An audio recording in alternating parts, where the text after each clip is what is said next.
been a week in our house already, so it has a wee bit mental, but a lot of plans having to be rearranged last minute. But Ruth's present was sitting at the back of my sock drawer for the last couple of days.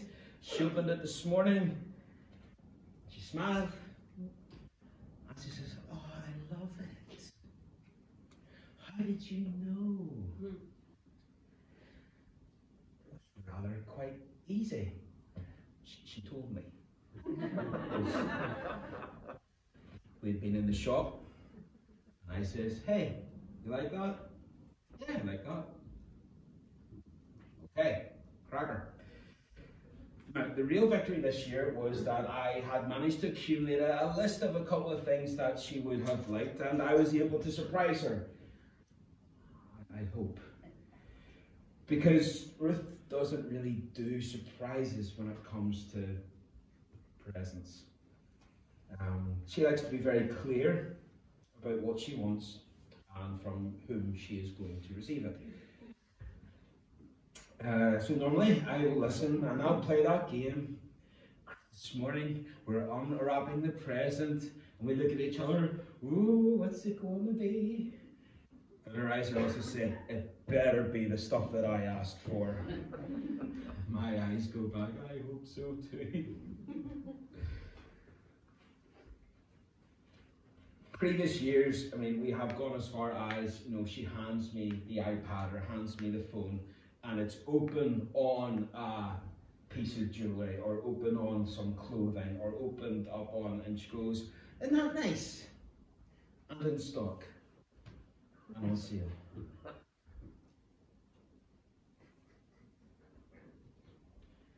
She might as well try and just break it down to me as if, I have no comprehension of the English language, "Me like this one, you buy now."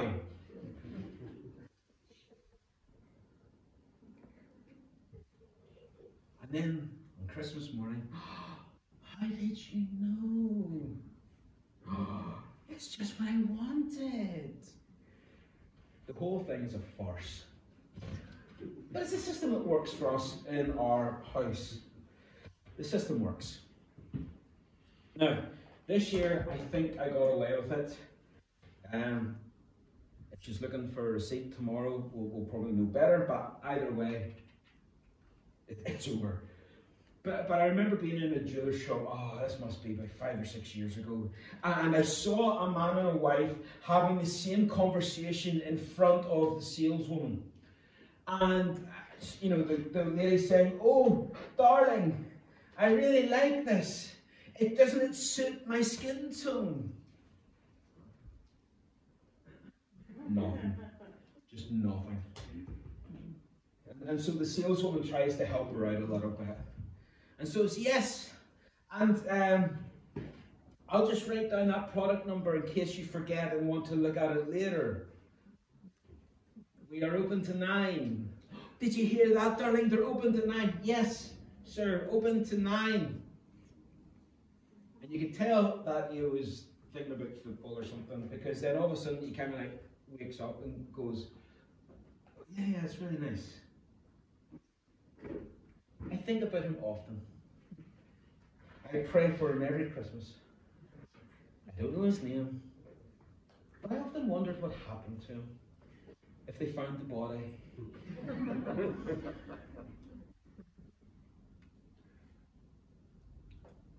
I'm in the same boat as this guy. I'll take whatever hints come my way. I will not argue the point at all. If only every decision was as easy as picking my wife her presents. Because all you have to do is pay attention. That way I don't miss it. And I guess my job in the 15-20 minutes that are left of the service is to make sure that you don't miss it, that you don't miss the real meaning of Christmas, right? Because we're in this eye of the storm, all right? We've had all the hectic stuff this morning. It's going to get hectic in about 2 hours' time when we're all rushing around trying to make sure that Brussels sprouts are cooked right. And how do we know if Brussels sprouts are cooked? Because we only eat them one time a year. And we're trying to do all this running around, but right now there's a moment to anchor ourselves in why it's all happening.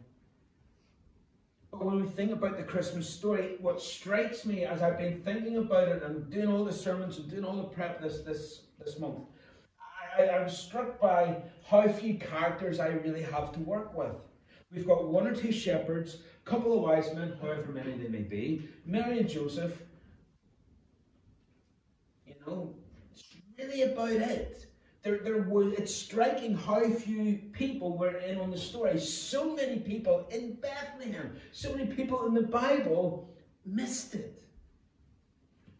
Did they not see the hints? Did they not see the ginormous big star hanging over them?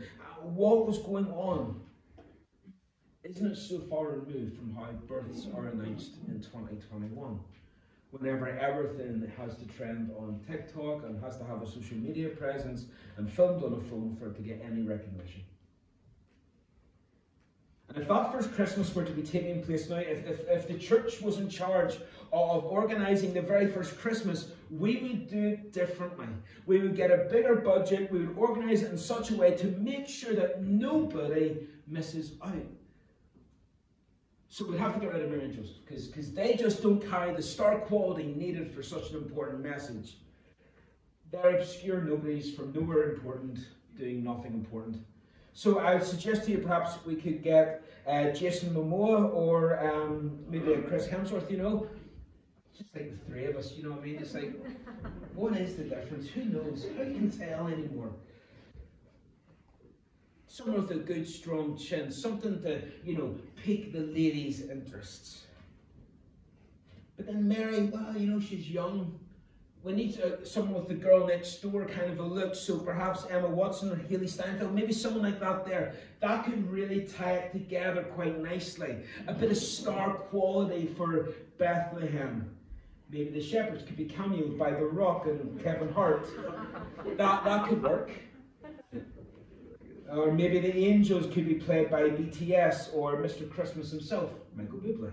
You can't have the first Christmas without Michael Bublé. Well, I've not had a Christmas since without Michael Bublé. So we need to have him in there. And maybe they could write, you know, sing something written by Bono or Lin-Manuel Miranda. It could be directed by Kevin Feige. Yes, that is the way forward. Maybe if we were doing Christmas, we wouldn't do Bethlehem. An obscure little town, not even in the capital. We'd want to change it up a little bit. What about New York, Tokyo, London, Ballymena?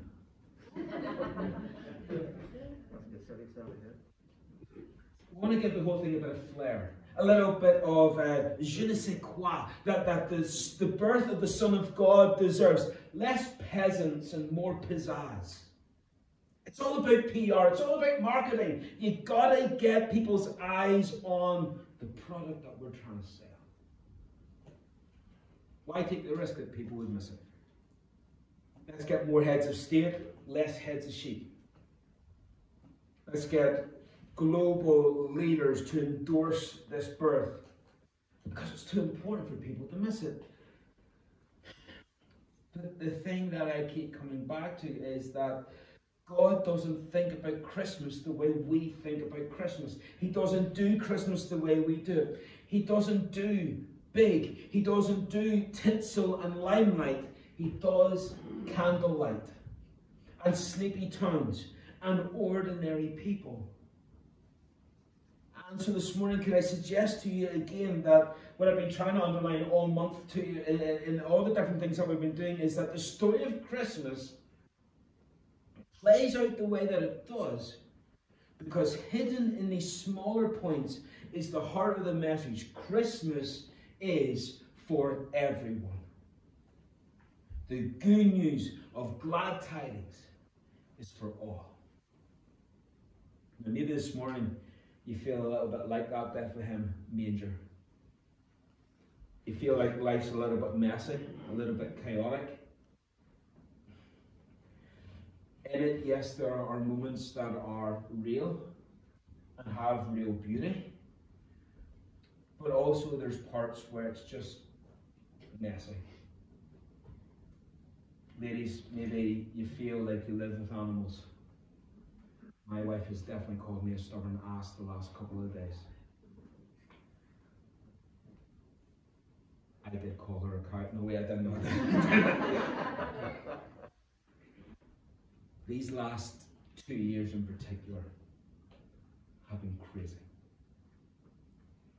And with everything that's been going on, maybe you do feel a little bit like Joseph, and you're knocking at the innkeeper's door, and it always just feels like you're running a little bit behind, or just everything's just not quite falling into place, and you've had doors slammed on your face time and time again, and it just feels like no matter what you do, no matter how hard you try, it feels like you're just one beat off everyone else.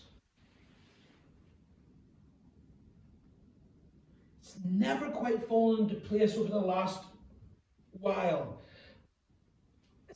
It's not terrible, but it's just not quite in control.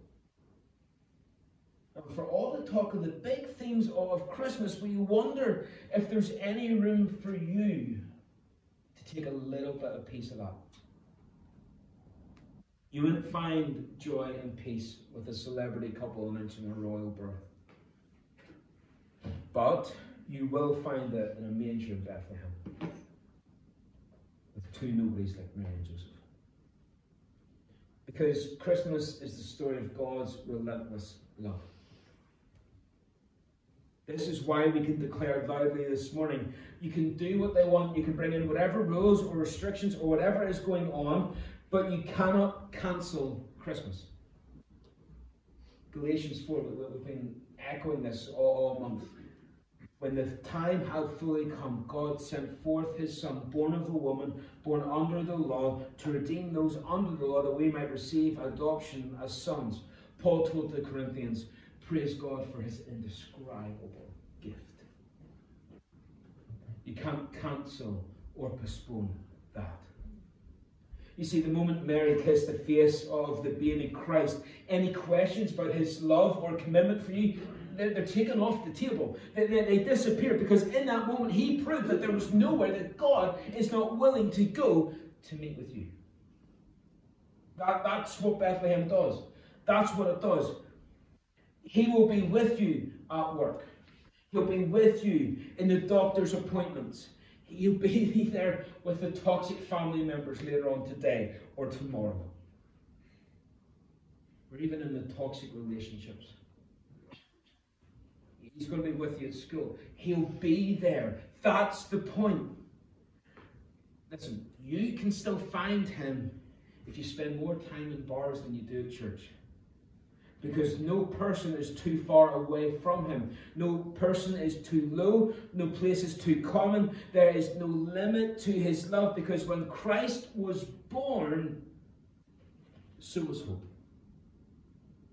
And this is why it's the most wonderful time of the year.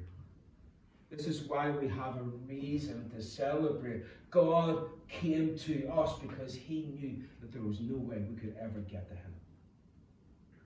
Not with how we live our lives. And so you can't cancel that. For God so loved the world, he gave us his Son. Here's a God who will go anywhere to be with the people that he loves, and he loves us all. That's the point of Bethlehem. So here's where you find the real joy this Christmas morning. Okay? But I need you to listen. You see, the thing about a newborn baby is that the most precious moments are the quiet ones. I have a 1-year-old. They're few and far between, but they're there. It's the skin-on-skin contact. It's being close enough to smell them and hold them and embrace them, and they fall asleep snuggled into your arms. Those are the moments when looking after your baby and all the hassle comes with it, you just go, yes, this is worth it. I love them so much. And God speaks to us at this time of year as a baby. It's a whisper in the midst of all the noise and all the chaos. And he says, I'm near. I am close. Just don't miss it. This is the Christmas God would have us have this year. He doesn't do Christmas the way we do Christmas. He doesn't do large parties, flashy lights, or fancy meals. Not that there's anything wrong with any of those things at all. It's just not how he does it. He does quiet. He does intimate. He brings joy to all. But the plan was never to open up the skies of heaven and to bring joy to all in one fell swoop. The plan has always been to come close to people, one at a time, changing their lives. He didn't come to change the world, but to change the people in the world. Folks, no mess can push him away. So shh, just now and listen to hear him say, I long to live in a life like yours. Every heart can be a manger. Every day can be like Christmas. We sing the song, I wish it could be Christmas every day. I don't think my waistline or my bank balance could quite cope with that. But I pray that today and every day from now on, we would know that whisper, that closeness of a God who comes to us, of a God who loves us, of a God who would readily and easily forget about all the trimmings and trappings that we think his birth demands, just so that absolutely no one could look at him and feel excluded or left on the outside. God has come to be near to you, to be with you. That's what Christmas is about. So folks, Christmas isn't cancelled. But don't miss it. We're going to have our last song now, and then we'll close in prayer.